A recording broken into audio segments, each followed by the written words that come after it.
ایران میں جنگ کی آگ تیز ہو گئی ہے۔ امریکی اور اسرائیلی حملوں کے نتیجے میں اب تک 1900 سے زائد افراد شہید ہوئے ہیں اور 20,000 سے زائد لوگ زخمی ہو چکے ہیں۔ تازہ حملوں میں قم اور رومی کے رہائشی علاقوں کو نشانہ بنایا گیا ہے، جس سے کئی عمارتیں ملبے کا ڈھیر بن گئی ہیں۔ ریڈ کراس کے مطابق ملبے تلے دبے زخمیوں کی تلاش کے لیے ریسکیو آپریشن تاحال جاری ہے۔ ایران اور حزب اللہ کے سستے خودکش ڈرون اسرائیل کے جدید دفاعی نظام کے لیے ڈرونہ خواب بن گئے۔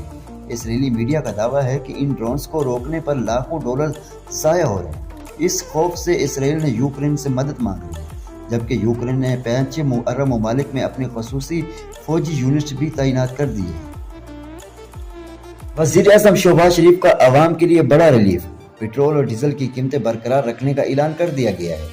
وزیر اعظم نے پٹرول پر 95 اور ڈیزل پر 203 روپے اضافی تجویز مسترد کر دی ہے۔ ان کا کہنا ہے کہ حکومت 56 ارب روپے کا بوجھ خود اٹھائے گی تاکہ مہنگائی کے طوفان سے عوام کو بچایا جا سکے۔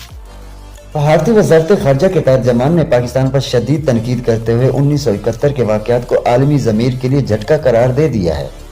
بھارت کا کہنا ہے کہ پاکستان ان حقائق سے انکار نہیں کر سکتا۔ اس بیان نے ایک بار پھر دونوں ملکوں کے درمیان سفارتی محاذ پر تلخی بڑھا دی ہے، جس پر اب پاکستان احکام کے رد عمل کا انتظار کیا جا رہا ہے۔ بھارتی میدان میں پاکستان نے بھارت کو بچھاڑ دیا ہے۔ وزیر دفاع خواجہ آصف کا کہنا ہے کہ مودی سرکار عالمی تنہائی پر اپنے ہی منہ نوچ رہی ہے۔ بھارت کے ساتھ حالیہ کشیدگی کے بعد دنیا اب پاکستان پر بھروسہ کر رہی ہے اور ہمیں عالمی سطح پر ایک بڑے ثالث بن کر ابھرے ہیں، جبکہ بھارت بری طرح ناکام ہو گیا ہے۔ سری لنکا میں پٹرول کی قلت نے شہریوں کی زندگی مشکل بنا دی ہے۔ ایک شہری کو محض 4 لیٹر پٹرول ذخیرہ کرنے کے جرم میں 3 ہفتے کی قید کی سزا سنا دی گئی ہے۔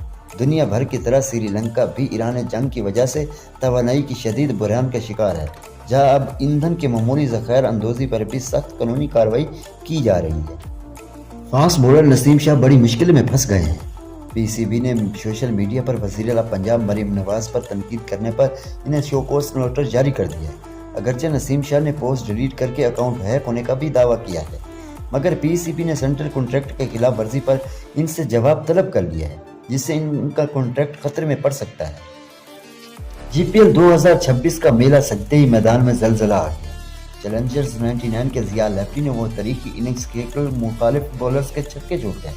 محض چند لمحوں میں 110 رنز کا طوفان کھڑا کر کے پہاڑ جیسا 196 رنز کا ہدف سجا دیا، جس کے سامنے مظفر اسپورٹس کی ٹیم ریت کی دیوار ثابت ہوئی۔